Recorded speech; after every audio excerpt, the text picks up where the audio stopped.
All right, awesome. Well, hi everyone. Thanks for joining us for yet another edition of Running USA's 5 Questions series. I'm Leah Edling, Director of Marketing for Running USA, and I'm very excited to be here today with Jarod Matheney, one of our esteemed Running USA board members. We don't always get the chance to meet all of our board members, so this is a really cool opportunity to get to know Jarod a little bit better. And in his professional career, Jarod is the director of event operations for the ALSAC St. Jude organization out of Memphis. So, a really great race organization there that does a lot of good in the community. And we're looking forward to learning more about them. So, Jarod has been on the Running USA board for just over 6 months now. So, awesome to have a chance to get to spend a little time with him today and get to know him better. Welcome, Jarod. Thank you. First and foremost, let's get to know you. Tell us a bit about how you got into the endurance industry. I know you had a previous career in higher education. Thank you, Leah. I'm excited to be here and to hopefully give you a little bit more information about me and who I am. Again, I'm Jarod Matheney, and I did have a career of about 8 to 10 years, right at about 10 years in student affairs, higher ed, before I came here. So I decided essentially it was just time for a change. I have been doing throughout my career in higher education, though I've still been doing like operational events, facility work, doing things like that, putting on events. So this is just a different world of events for me. So I've been doing those things for about 10 years, like I said, but then I decided to stop doing that. Previously, I was director of operations right before this current job. Was director of operations. We were doing events in the arena, concerts, all those different things. And then decided to move to Memphis. I had some family already here, so I was like, hey, I'll go to Memphis and see what happens there. Of course, ALSAC St. Jude is one of the more prominent organizations here in the community, and I saw that they had a position that aligned with some of my skills, so I decided to apply. Upon applying, got the job, thankfully. So then once I got the job, of course, St. Jude Memphis Marathon weekend, that is a very big part of what we do at ALSAC St. Jude, and it's also a very big part of my job. Actually, it takes up majority of my job. So I lead the operational efforts and the event experience, participant experience for the event. So by nature, ALSAC St. Jude, I learned that we were a member organization with Running USA. So once I found that out, I was like, oh, well, great. This could be a resource to me. Let me get involved. Let me figure out what's going on here. So been able to attend a few conferences and just to get connected to the organization. In and of itself, I saw that it was a credible organization and that it was thriving in the endurance community. So I just wanted to be involved. I want to be a part of it. So by nature of my current job, that's how I specifically got involved. But then also we're a member organization, so that's how I got even more involved with it. Very cool. Yeah, I know I always look forward to your event as one of the last events of the year, and especially because it has so many inspiring and just heartwarming photos that always come out with all of your runners and fundraisers that are doing such great efforts with their participation there. So tell us a little bit more about why you wanted to get more involved with Running USA and maybe geared a little bit towards what impact you hope to have in the year ahead, since we're right at the beginning of 2025 here. Okay, so yeah, so anytime I'm part of an organization or group or whatever it is, then I really want to. Sounds cliche, but I always want to give my all, my 110%. So again, by way of just what I do with St. Jude Memphis Marathon weekend, then I know that this is a good opportunity to one, just expand my network in the industry, but then also to be able to give back to the industry and to be able to be a voice for events like St. Jude Memphis Marathon weekend. We have about 22,000 participants. So it's not a huge event, but it's also not a small event. So kind of right there in the middle. So again, to be able to be a voice for events that size or our size, and then just to be able to again grow my network, grow in the industry, and to just be involved. Like I said, I like being involved. I like growing. I like networking with people in the organizations that I'm involved with. So this is a great opportunity. The impact I plan to make, again, is to be a voice for those mid-size events, but then also to continue to be. So currently, I'm on the strategic planning committee and the DEI B committee. So just being involved with those, that's going to help with the strategic planning. That's just helping to shape the future of where this organization is going, and to bring ideas from my higher ed background, but then also events and just the uh, different things that I've been involved in. So just bringing that voice and bringing those ideas to those two committees. I just plan on, yeah, continuing to make an impact and being engaged, not just being a t-shirt wearer, as we used to call them, in some other organizations I was in, but just to be actively involved and engaged, and just trying to help the trajectory of where this organization is going. Yeah, well, I can definitely say as a member of the staff that we truly appreciate all your contributions on those fronts. It's a really exciting time for the organization right now, and I know that people are going to hear a lot about that at our upcoming conference in Louisville. So Yes. you mentioned the conference briefly, and I did want to touch on that as well. Tell us a little bit about your experience at the couple of conferences that you've been to so far, and what you think some of our attendees can look forward to when they join us in just over a month here.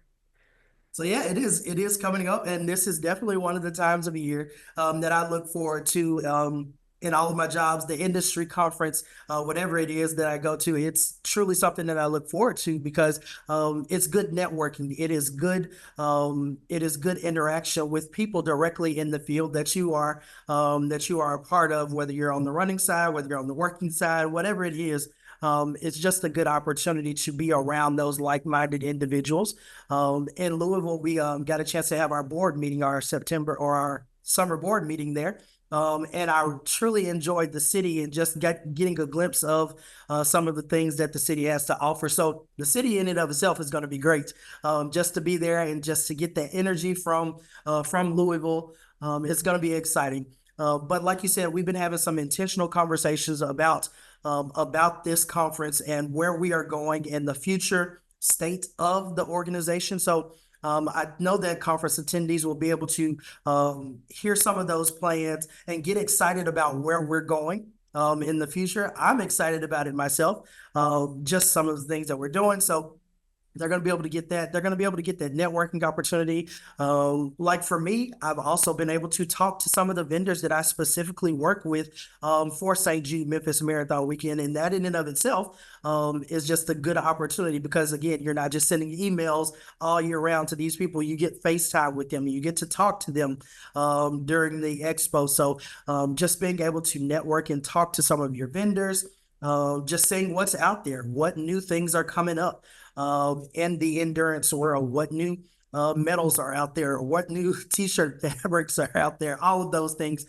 you will be able to be a part of. Again, very intentional sessions, very strategically thought out sessions that we hope that you all will enjoy.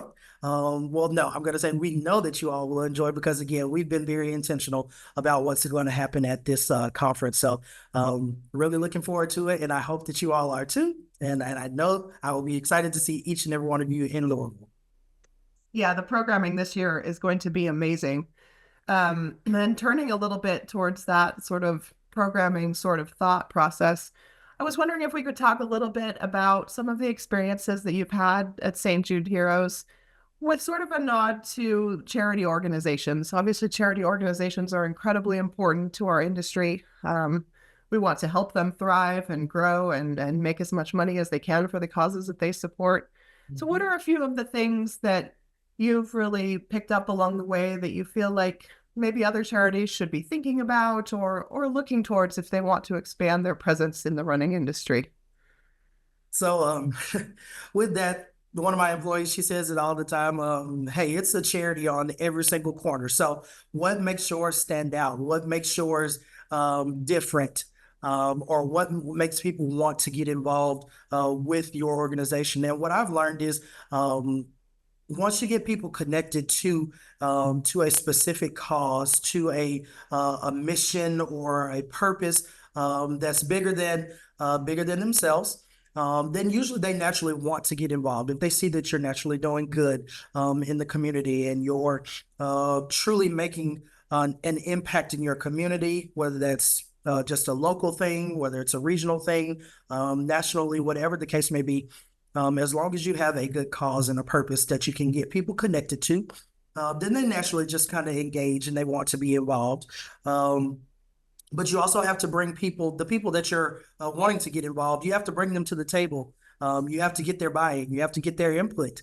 You can't completely disrupt with your event, because most of our events, they are disrupting the community. They are they are a large part of a day or a weekend or something. So you can't completely disrupt their lives and not ever ask them any questions or bring them to the table or talk to them or just communicate with them. So just bringing them to the table, getting them involved in your events and seeing how, hey, you can make this better for everybody, how you can make this a community thing, how you can make this something that they feel connected to. But then also, um, once you just create a good experience for them, that's also what I've learned. With what I said about it being a charity on every corner, what experience are you creating for them at your events that makes them want to come back? Usually, we're not necessarily, when I go different places, I'm more so looking for the experience. So is this a memorable experience? Was this enjoyable? Was the customer service great from start to finish? From me signing up for the race to me crossing the finish line, what did that experience look like? So as long as you create a good experience that will engage people from the beginning to the end, then usually then you can get that buy-in, and usually it's a pretty good return on your investment. Awesome. I think one of the things that's really interesting for our industry right now is that we're really in a very exciting phase. You know, the pandemic has somewhat faded to the background at this point. Seeing so many races sell out and sell out faster than ever before. There's a lot of excitement and enthusiasm. So, with that framing in mind, how do you envision the future role of charity partnerships for big running events? And what might be some challenges that you see maybe in scaling these programs so that they can be effective throughout the industry?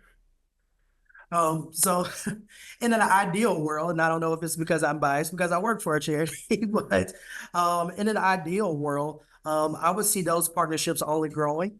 I would think that you would see a lot of the charities becoming more of like those title sponsors for these events and really getting behind the events and pushing not only the endurance world, but also those charities that are doing, like I mentioned, doing the greater good for the world, because you have, again, a charity on every corner, and some of them are out there doing really good things. So we know that the endurance population is a big population for the most part. So why not partner with those organizations that bring those two communities together and do the greater good and make it more of a global thing? So those partnerships, again, ideally they would only continue to grow, and you would see that our charities are title sponsors and really involved with the endurance community moving forward. Some of those challenges is, again, I hate to keep saying it, but there's a lot of charities out there. So you could potentially burn people out. If I'm just here to run my 5K or run my half marathon, then I may not want to hear about, hey, give money or donate this, give to this cause. If I'm just there, again, strictly to run my race and to do my thing, come in first place, I may not want to hear about that. So you have the potential to burn people out, is what I'm saying. If you're constantly asking them for donations. So you have to balance the competing priorities. You got to find the fine line between, okay, they're just here to run the race, and no, there's opportunity to grow a partnership or to bring more awareness to whatever charity organization. So there's a fine line there. But then also when you start thinking about these partnerships, there's some logistical issues that you could run into, whether that's making sure that you are staying within compliance, or just getting money internationally donated. Sometimes those can present challenges. So small things like that uh, could come up, but ideally these partnerships will grow. And you will see more and more of the charity brands connecting with our larger events and growing from there. Awesome. Well, I know we'll be hearing much more about all of that and other issues affecting charities and events at the conference. And I know you'll be part of those conversations. So that'll be great. We've run through our 5 questions somehow already. That went by very quickly. I always like to save one little bonus one for the end. And so my surprise question for you is, do you have any events of your own that you're looking forward to participating in the year to come?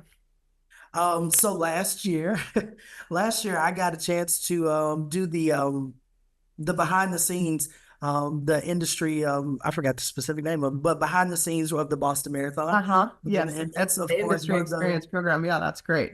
yes, the industry experience. So that's behind the scenes, one of the more iconic industry marathons that we have out there. So I'm really looking forward to going back there. And just being able to see what all has changed and see the growth. And then just seeing all the people just being there, seeing at the finish line, the energy, the emotion as people are crossing the finish line. That was really, really cool. So really looking forward to going back to Boston and hopefully being a part of the Boston Marathon. That was one of the cool ones. And I made some good friends out there. Shout out to Lauren. She's one of my good friends now. We talk regularly. I lean on her for questions and stuff and cutting edge stuff that's happening in this endurance world. So yeah, really looking forward to going back to Boston. Awesome. Yeah, making those connections is such a special part of our industry. And I don't know about you, but whether it's a local 5K or the Boston Marathon, I always get teary-eyed and emotional at a finish line. Yeah, man, just seeing some of that emotion and just seeing people like cross the finish line and really like hitting those goals, like it's pretty cool. Good, good Yeah, it deal. really speaks to why we do this work and just makes it what so awesome. Thank you so much. This was really fun and look forward to seeing you in a month or so. Thank you, Leah. I really appreciate you, and hopefully you got to know a little bit more about Jared.